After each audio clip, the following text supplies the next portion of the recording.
कपड़े धोने वाली बहू। शादी के पहले से ही विभा को कपड़े धोने का बड़ा शौक था। कभी नल के नीचे तो कभी तालाब के पास। अरे मेरी नीली वाली लुंगी नहीं दिख रही है। विभा की अम्मा, कहाँ रखी है लुंगी? अरे वो तो विभा ने परसों ही धोकर रखी थी आपकी अलमारी में, देखो वहीं होगी। वो ना मैंने आज धो दी, मुझे लगा कि गंदी हो गई होगी। अरे कैसे गंदी हो गई थी? उसे तो मैंने पहना भी नहीं। हे भगवान, इस लड़की के कपड़े धोने की आदत से परेशान हो गया हूँ मैं। जितना तो घर में राशन नहीं आता, उससे कहीं ज्यादा डिटर्जेंट पाउडर का खर्चा है। इसकी शादी करवा दो, शादी जाए अपने घर में ही करे काम, फिर चाहे घर के कपड़े धोने हो या पूरे गांव के। हाँ ठीक बोल रही हूँ, देखता हूँ मैं कोई लड़का। वो दिन भी आ जाता है जब विभा को देखने लड़के वाले आ जाते हैं। लड़की मुझे अच्छी लगी। होने वाली सास कहती है, बेटी अगर कुछ पूछना है तो पूछ लो। वैसे तो हमारी लड़की बहुत ही शर्मीली है, जो बोल दो वो मान लेती है, इसे क्या पूछना होगा। अरे कैसी बात कर रही हो माँ, मुझे इन लोगों के घर रहना है, सवाल तो कई है। हाँ हाँ बेटा, पूछ लो ना, क्या पूछना है। आप लोगों के घर कपड़े कौन धोता है? सास का मुंह बन जाता है। देखो, अगर तुम ये कहना चाहती हो कि तुम्हें कपड़े धोने नहीं आते तो सुन लो, कपड़े मैं ही धोती हूँ, लेकिन तुम्हारे आ जाने के बाद मैं रुमाल तक नहीं धोऊंगी। अरे चुप रहना भाग्यवान, बहू बेचारी घर आई नहीं, उसे डराना शुरू कर दिया। वो क्या है ना बिटिया, अभी तक तो ये कल्लू की माँ ही धोती थी, लेकिन अब तुम्हारे पापा तो दहेज में वॉशिंग मशीन देंगे ही। तभी विभा की माँ बोल पड़ती है, सवाल भी पूछा तो क्या। वैसे भाई साहब, मशीन की तो फिर भी कपड़े धोने की कैपेसिटी होती है। मतलब जो बिटिया दे रहे हैं ना विभा, इसे कपड़े धोने का बहुत शौक है। ये आप लोगों के क्या, आस पड़ोस गांव मोहल्ले सबके कपड़े धो दे और उफ तक ना करे। बाहर देखा नहीं आपने कितने कपड़े सूख रहे हैं?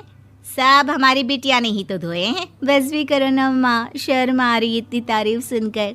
और तो और एक दाग निकाल कर दिखाओ तो मान जाओ। हाँ अच्छा अच्छा, माफ करना बेटा, मैंने गलत समझा। हमें तो रिश्ता बहुत पसंद है। और ऐसे जुड़ जाता है रिश्ता कपड़े धोने का शौक रखने वाली विभा का। उसकी शादी हो जाती है कोयला फैक्ट्री में काम करने वाले कल्लू के साथ। शादी के बाद अचानक विभा चिल्लाती हुई सास के पास आती है। सासू माँ, अरे सासू माँ कहाँ है आप?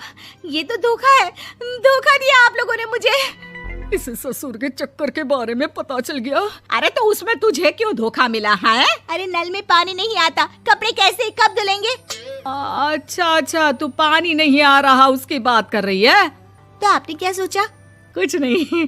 अच्छा हाँ, तेरी माँ ने कहा था कि कपड़े धोने का शौक है तुझे, याद आया मुझे। शौक शौक बोलकर कपड़े धोने वाले मेरे जुनून को कम ना आके सासू माँ, कपड़ा धोना मेरा गुरूर है। तभी पति भी वहाँ आ जाता है। अभी अभी मैंने इसे सनी देओल की फिल्म दिखाई है, उसी के डायलॉग मार रही है माँ। अच्छा सुन, साफ साफ बता रही हूँ, पानी सुबह 4 से 6 और शाम को 10 से 12 आता है, समझी? विभा टाइमिंग सुनकर हैरान हो जाती है। ये क्या भूतों का मोहल्ला है? सुबह 4 बजे उठकर कौन कपड़े धोता है? 4 बजे टंकी में पानी जाता है, फिर सारा दिन धोना ना, किसने मना किया?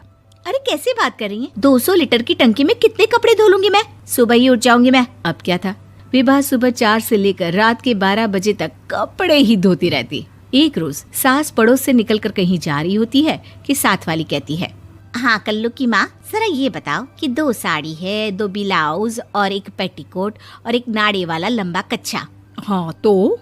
अरे तो क्या, कितना लोगी धुलाई ये बताओ। धोबन दिख रहे हैं हम क्या? हमारे पति सरकारी नौकरी से अभी अभी रिटायर हुए हैं और बेटा सुपरवाइजर है कोयला फैक्ट्री में। धोबन समझ रखा है हमें? हाय रे कल्लू की अम्मा, माफ कर दो, वो तो मोहल्ले में यही सब बता रहे थे कि तुमने बहू को कपड़ा धुलवाने के काम में लगा दिया है। सास को पड़ोसन की बात सुनकर गुस्सा आ जाता है। वो घर पहुंचती है जहां घर के बाहर ही इतने सारे कपड़े सूख रहे होते हैं जितने कि किसी धोबन के घर पर। अरे ओ कल्लू की दुल्हन, बाहर निकल। माँ जी यहीं आ जाओ, बाथरूम में चादर धो रहे हैं हम। अरे अभी हम धोते हैं, तुमको बाहर निकलो। ये आस पड़ोस वाले बोल रहे हैं कि हम बहू से कपड़े धुलवा धुलवा कर उसे कपड़ा धोने वाली बना दिए हैं। अरे छोड़ो ना माँ जी, किन लोगों की बातों में आती हो? आस पास के लोगों का तो काम ही होता है कि वो किसी तरह सास बहू को लड़ा दे। बहू सारे घर के कपड़े धोती है, ये क्या कम है? बोलिए। सास को भी लग जाता है कि वो बहू का ये सनकीपन नहीं छुड़वा सकती, इससे अच्छा है कि खुद ही चुप हो जाए।